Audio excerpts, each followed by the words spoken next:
Hola, buenos días. Se me había pedido hablar un poco sobre la colonización de América y cómo eso está relacionado con nuestros antepasados.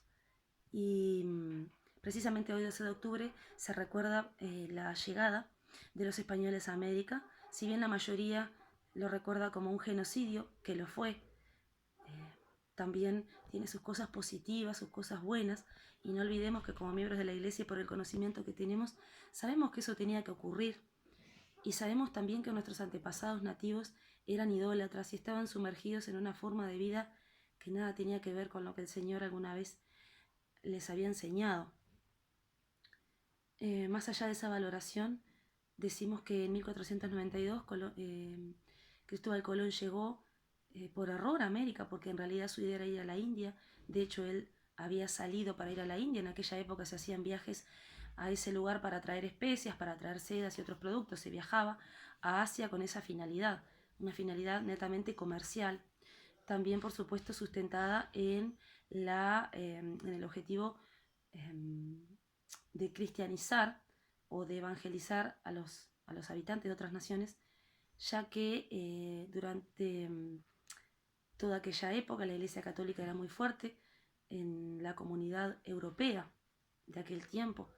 Así que la Iglesia además cumplía una función no solamente espiritual, sino política y económica. De hecho, muchas veces era la que zanjaba eh, los disturbios que surgían entre una nación y otra por territorios.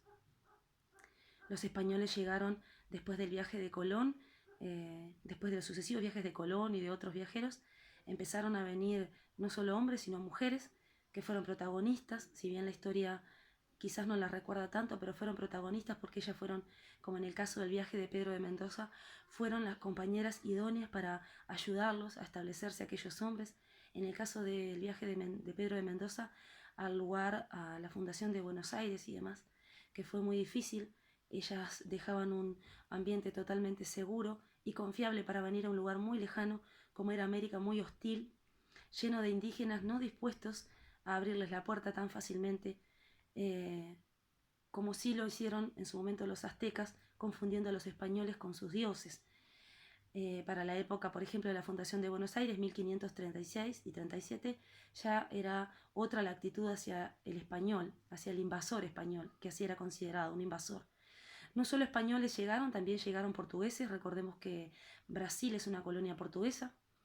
Esto sucedió porque al momento de ser conocida en Portugal la noticia de que España, su corona rival, había descubierto un continente o había hallado un continente que no conocían, que ese es el término más correcto, ellos reclamaron, los portugueses, tener jurisdicción sobre estos territorios, sobre el Océano Atlántico, ya que, con justa razón, ellos desde el año 1416 navegaban las aguas del Océano Atlántico con fines comerciales también.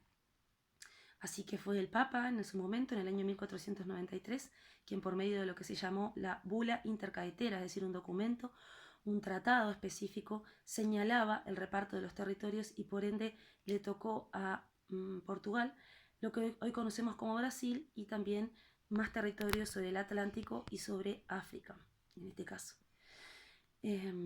Puntualmente hablando sobre lo más cercano que tenemos nosotros, que es el Montevideo, ¿verdad? La Fundación de Montevideo.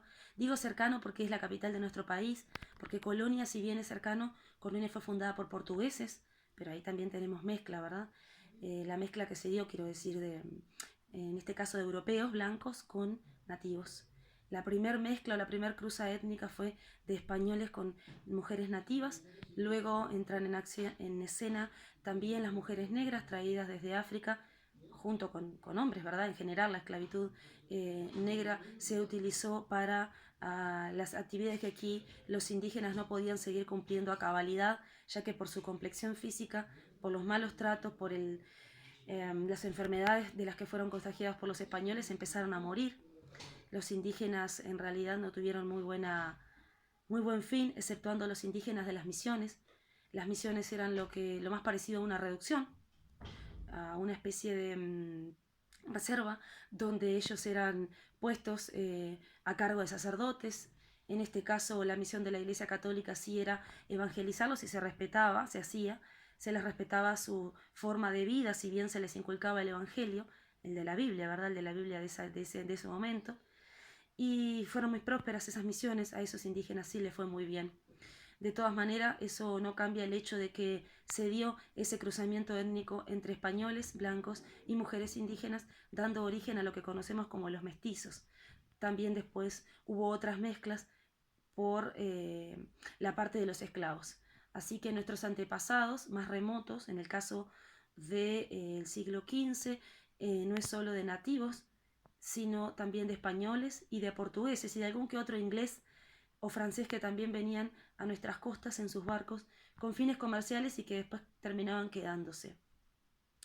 Bien, eso es lo que tenía para compartir con ustedes relacionado a lo que es nuestros antepasados. A mí siempre me gusta saber el origen, la etimología de los apellidos y sin duda tiene que ver con la historia, el lugar de donde vienen.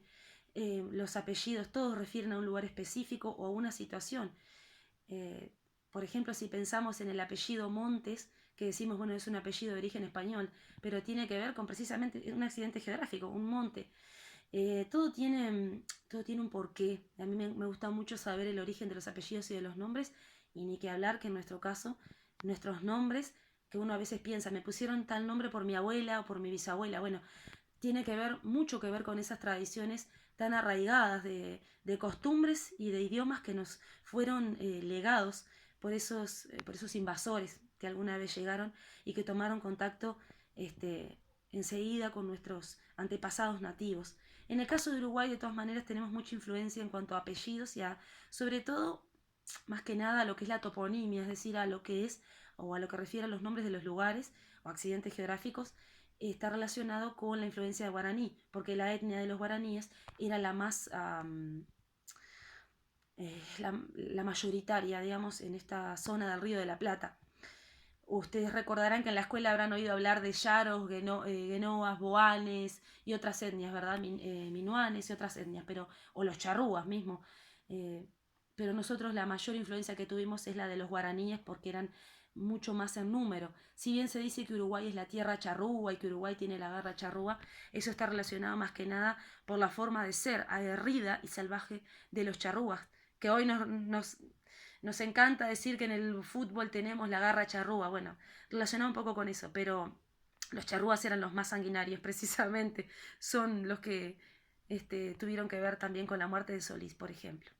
Bueno, eso es lo que tenía para compartir con ustedes, espero que haya quedado claro y que les haya resultado entretenido para poder entenderlo.